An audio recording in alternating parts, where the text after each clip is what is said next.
వేకువ వాక్యము ఇది దైవ వాక్యము. వేకువ వాక్యము ఇది దైవ వాక్యము. వేకువ వాక్యము ఇది దైవ వాక్యము. వేకువ వాక్యము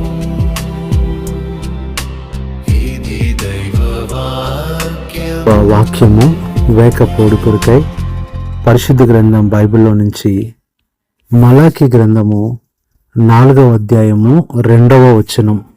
అయితే నా నామమందు భయభక్తులు గలవారగు మీకు నీతి సూర్యుడు ఉదయించును, అతని రెక్కలు ఆరోగ్యము కలుగు చేయును గనుక మీరు బయలుదేరి కొవ్విన దూడలు గంతులు వేయనట్లు గంతులు వేయుదురు. ప్రభునందు ప్రియులారా, మన దేవునికి ఉన్న గొప్ప పేరుల్లో ఒక పేరు ఆయన నీతి సూర్యుడు. ఆయన మన మీద ఉదయించేవాడుగా ఉంటున్నాడు. మన జీవితంలో ప్రతి రోజుకి ఒక్కసారే ఉదయం అనగా సూర్యోదయం వస్తుంది, కానీ దేవుని యొక్క ఉదయం అనగా ఆయన నీతి సూర్యోదయం అనేది ఒక రోజులో మనకి 24 గంటలు వస్తూనే ఉంటుంది. ఆయన యొక్క ఆ ఉదయ కాంతిలోనే మనము సంతోషిస్తున్నాము, ఆ ఉదయపు కాంతిలోనే ఆనందిస్తున్నాము.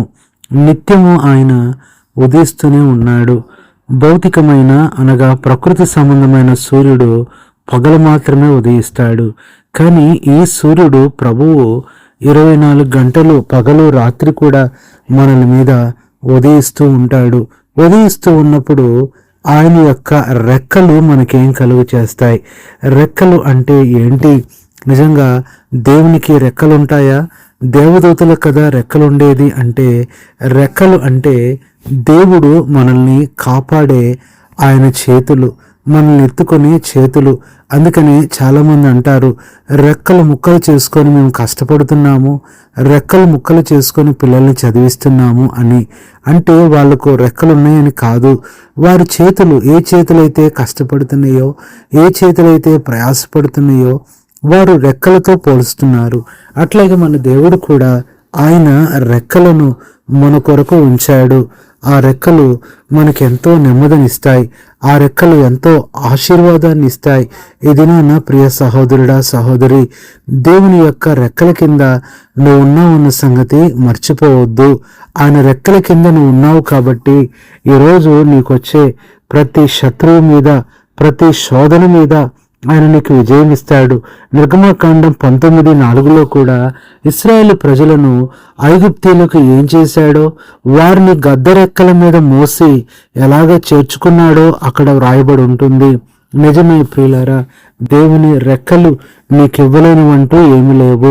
ఈరోజు నువ్వు సంతోషించాల్సిన గొప్ప సంగతి ఏంటంటే, నువ్వు ఉన్నత స్థితిలో లేకపోయినా, గొప్ప స్థితిలో లేకపోయినా, గొప్ప గృహంలో లేకపోయినా, నువ్వు దేవుని రెక్కల కింద ఉన్నావు.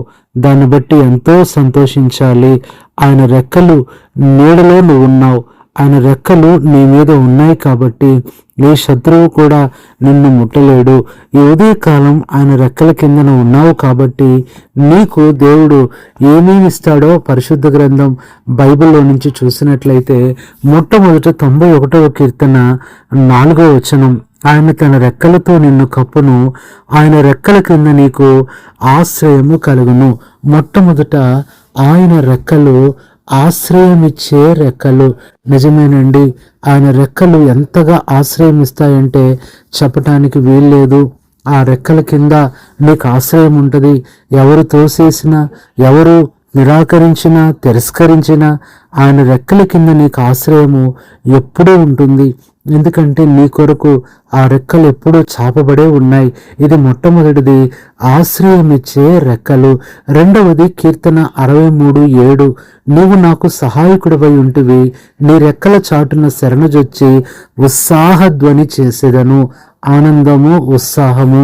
రెండవది ఆనందాన్నిచ్చే రెక్కలు. నిజంగా లోకంలో ఎక్కడా ఆనందం లేదు. నువ్వు పొందుతున్న ఆనందము క్షణికమైనది. అది తాత్కాలికమైనది. మనుషులు ఎంత ఆనందపరుస్తారో అంతగా ఏడిపిస్తారు. కానీ నీ దేవుని రెక్కల కింద నీకు ఆనందం ఉంటుంది. అది గొప్ప ఆనందం.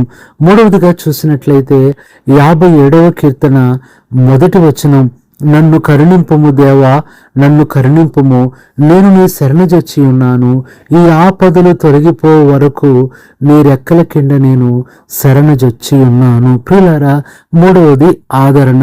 ఆపదల్లో వచ్చే వేదన, ఆపదల్లో వచ్చే బాధ, ఆపదల్లో వచ్చే కష్టం నుంచి ఆయన శరణుజొచ్చినప్పుడు ఆయన ఆదరణ ఇచ్చి. నాలుగవదిగా చూసినట్లయితే దేవుని వాక్యంలో నుంచి కీర్తనల గ్రంథం 63:7, నీవు నాకు సహాయకుడివై ఉంటివి, నీ రెక్కల చాటున శరణుజొచ్చి ఉత్సాహధ్వని చేసేదను, నా ప్రాణం నిన్నంటి వెంబడించుచున్నది, నీ కొడి చెయ్యి నన్ను ఆదుకొనుచున్నది. నాలుగవది ఆదుకునే రెక్కలు. ఎవరు నిన్ను ఆదుకోకపోయినా ఆయన నిన్ను ఆదుకుంటాడు. నీ కష్టాలలో, నీ బాధలలో, నీ ఇబ్బందులలో, నీ పరీక్షలలో, నీ పరిశోధనలలో దేవుడు ఆదుకునేవాడుగా ఉంటున్నాడు. నీ కోసం దేవుడు సిద్ధము చేసి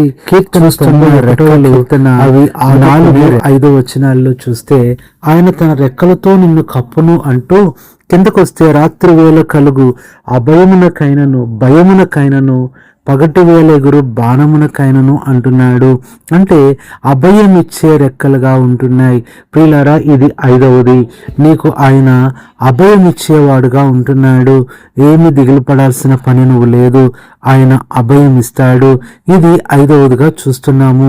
6వదిగా చూసినట్లయితే ఆయన రెక్కలు మనకి ఏమిస్తాయి అంటే, పరిశుద్ధ గ్రంథం బైబిల్లో నుంచి రూతు గ్రంథం 2వ అధ్యాయము 12వ వచనంలో చూసినట్లయితే, ఇశ్రాయేలు దేవుడైన యెహోవా రెక్కల క్రింద రూతు సురక్షితంగా 2వ అధ్యాయము 12వ వచనంలో చూసినట్లయితే, ఇశ్రాయేలు దేవుడైన యెహోవా రెక్కల క్రింద సురక్షితంగా నున్నట్లని వచ్చేదివి, ఆయన నీకు సంపూర్ణమైన బహుమానం లేదా ఆశీర్వాదం ఇచ్చును.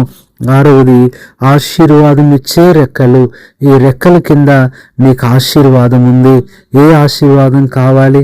ఇది నాయన ప్రియ సహోదరుడా, ఆరోగ్యమని ఆశీర్వాదం కోరుకుంటున్నావా? ఉద్యోగమని ఆశీర్వాదం కోరుకుంటున్నావా? ఇల్లు కట్టుకోవాలని ఆశపడుతున్నావా? పెళ్లి విషయంలో ఆశపడుతున్నావా? బిడ్డలు కావాలని ఆశపడుతున్నావా? అంతకు మంచి దేవుడు ఇంకా ఎక్కువ నిన్ను ఆశీర్వదిస్తాడు.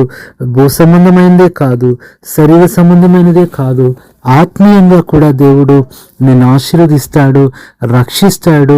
నీకు పరలోకం కూడా ఉంది. ఇది 6వదిగా చూస్తున్నాం. 7వది చివరి మాట మనం చదువుకున్న వాక్యమే, నీతిశూరుడు ఉదయించును, అతని రెక్కలు ఆరోగ్యము కలుగు చేయను. 7వది ఆరోగ్యం ఇచ్చే రెక్కలు. ఏ అనారోగ్యంతో బాధపడుతున్నావు, ఏ బలహీనతకు నువ్వు భయపడుతున్నావు, ప్రియ సహోదరి, నీకు అనారోగ్యం రాకముందే దేవుడు నీకు ఆరోగ్యం సిద్ధపరిచాడన్న సంగతి నీకు తెలుసా? నీకు బలహీనత రాకముందే ఆయన నీ కోసం బలం అనేది సిద్ధపరిచాడు. కాబట్టి నీకు సంపూర్ణ ఆరోగ్యం ఉంది. ఈ తాత్కాలిక అనారోగ్యాలు శాశ్వతమైన ఆరోగ్యం ఇవ్వటం కోసమే కానీ నిన్ను బాధ పెట్టడానికి ఎంత మాత్రం కాదు. 7 విషయాలు మనం చూసాం. ప్రియ సహోదరి, సహోదరుడా, ఆయన రెక్కలు నీకు తోడుగా ఉంటున్నాయి. కాబట్టి నువ్వు దిగులు పడాల్సిన పని లేదు, నువ్వు బాధపడాల్సిన పని లేదు. ఆయన రెక్కల కింద నీకు దొరకనిదంటూ ఏదీ లేదు. ఆయన రెక్కలు నీకు ఇవ్వనదంటూ ఏదీ లేదు. అనేక మంది భక్తులు అలాగున దేవుని రెక్కల కింద వారు ఆశ్రయం పొందినప్పుడు ఎంతో వారు దీవించబడుతూ వచ్చారు, నెమ్మది పొందుతూ వచ్చారు. కాబట్టి ఈ దినాన ప్రియ సహోదరి, సహోదరుడా, ఆయన రెక్కల కింద మాత్రమే ఉండు. మనిషి చూడని ప్రమాదాన్ని కూడా దేవుడు చూస్తాడు. అందుకని ఆయన రెక్కలు కనిపించే శత్రువుల నుండి మాత్రమే కాదు, మనకు తెలియని ప్రమాదాల నుంచి కూడా మనల్ని కాపాడటానికి ఈ రెక్కలు ఉపయోగపడతాయి. రెక్కలనగా ఇంకొక మాటలో చెప్పాలంటే దాచబడే స్థలము. ఎంత గొప్ప దేవుడు నీకున్నాడు. తన రెక్కలను నీ కోసమే ఆయన చాపి ఉంచాడు. కాబట్టి ఈ రెక్కల కిందకు వచ్చేసాయి, నిన్ను కాపాడుతాడు, నిన్ను భద్రపరుస్తాడు. ప్రియులారా, ఎలాంటి పరిస్థితుల్లో ఉంటున్నావు, ఎలాంటి ఇబ్బందులు, ఎలాంటి దుఃఖములో, వేదనలో ఉన్నప్పుడు కూడా దేవుని రెక్కలు ఇగో ఈ రోజున నిన్ను సంరక్షించటానికి, ఇదిగో ఈ రోజున నిన్ను స్వస్థపరచడానికి ఎదురు చూస్తూ ఉంటుండగా ధైర్యంగా ఉండు, ఆయన మీద ఆధారపడు. తప్పనిసరిగా దేవుడు నీ విషయంలో గొప్ప కార్యాన్ని చేస్తాడు, నీకు గొప్ప భవిష్యత్తుని ఇస్తాడు. అలాంటి కృప దేవుడు నీకు అనుగ్రహించును గాక. పరిశుద్ధుడైన తండ్రి, ప్రభువైన యేసుక్రీస్తు నామములో నీ పాదములకు వందనాలు చెల్లిస్తూ ఈ ఉదయకాల సమయంలో నీ వాక్యము ద్వారా మాతో మాట్లాడుతూ వచ్చారు. నీ రెక్కల కింద ఉన్న ఆ 7 గొప్ప సంగతులు ఈ మాటలు వింటున్న వారి జీవితంలో ఈరోజే అనుగ్రహించి ఆ రెక్కల కింద వాళ్ళు గొప్ప విజయం పొందటానికి సహాయము చేయమని మా ప్రభువైన యేసుక్రీస్తు నామములో ప్రార్థిస్తున్నాము తండ్రి, ఆమేన్. మన పరమ తండ్రి అయిన దేవుని ప్రేమ, మన ప్రభువైన యేసుక్రీస్తు కృప, పరిశుద్ధాత్మన్యాన్ని సహవాసం మీ అందరికీ సదాకాలం తోడైంది నడిపించును గాక. ఆమేన్.